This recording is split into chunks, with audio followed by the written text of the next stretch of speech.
Hi everyone. So you're filming yourself maybe for the first time. You're taking your meetings online, or you're working with clients online. Maybe it's for the first time and you're not totally sure, how do you navigate this? And how do you use a camera? And I don't mean turning it on, I mean connecting with the people on the other side of the camera. So I'm going to give you 5 top tips for using video to either reach your team, your clients, your customers, your participants, your audience. All right, here we go. Tip number 1, look at the camera. When we have a camera on the laptop, on the computer, or a webcam, look at the light that is on. So then you're connecting with the people that are watching this video later on. So if you're using a phone, look at the very top so that when you're filming yourself, you are connecting with people when they're watching this video after the fact. So that's tip number 1. Look at the camera. And I'm going to show 2 pictures here of one when I'm looking at the camera and the other when I'm looking at myself or the other person I'm speaking to on the screen, because we're used to making eye contact. But eye contact online is a little bit different so that you still get that connection that you're looking for. All right, so that was tip number 1.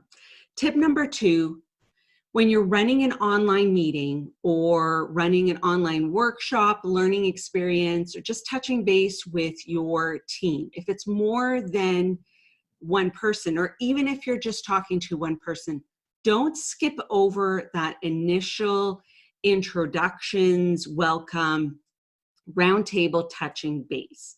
Now, yes, you might have to put on a little timer because some people might really need to be talking about how they're feeling, but it's important not to skip that.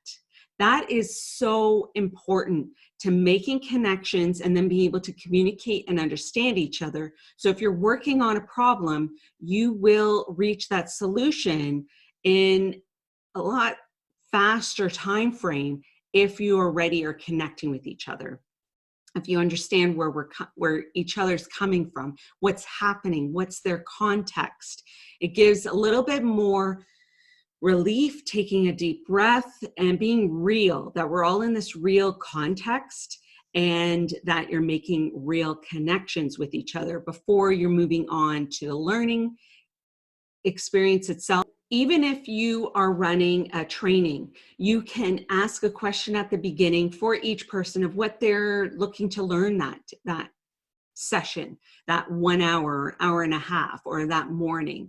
And you can be connecting with where people are coming from. That helps any facilitator trainer also know of where people are at, what do they already know, what are they there for, and making sure that the content and information is connecting with the person. Those introductions also just really give that breather, that coming into the space. Instead of people still in their own heads, they're still thinking about all those things if they're not getting it out and feeling drawn in and connected with everybody. So tip number 2 is definitely don't skip the intros. Make sure you include that round table way of connecting with each other and don't skip, give time for that. And that can also include an icebreaker activity. And yes, those are possible online. I will connect the video that very early days video on this channel about icebreakers as well. So tip number 3, acknowledge that people are dealing with a lot right now and that you're there to help and serve. Be honest and real of the context of where people are coming from.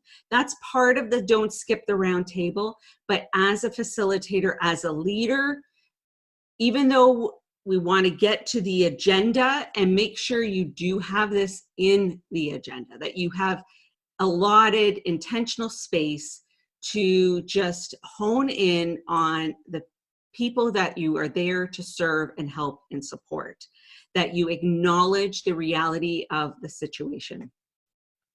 Tip number 4, learn in bite-sized pieces. So just like this video is going to be around 10 minutes, and I'm going to be sharing little snippets each point on social media, one at a time. The blog that's attached, the audio podcast, if you're listening to it in that form, it is in a little bit of time. So even though we're talking about 5 points, it's manageable to absorb and then also put into action. So learn in bite-sized pieces and create your content in bite-sized pieces, especially when you're taking it online. Tip number 5, apply what you learned right away as quickly as possible. So even if you just take one of the 5 points today, make sure you take at least one and implement it.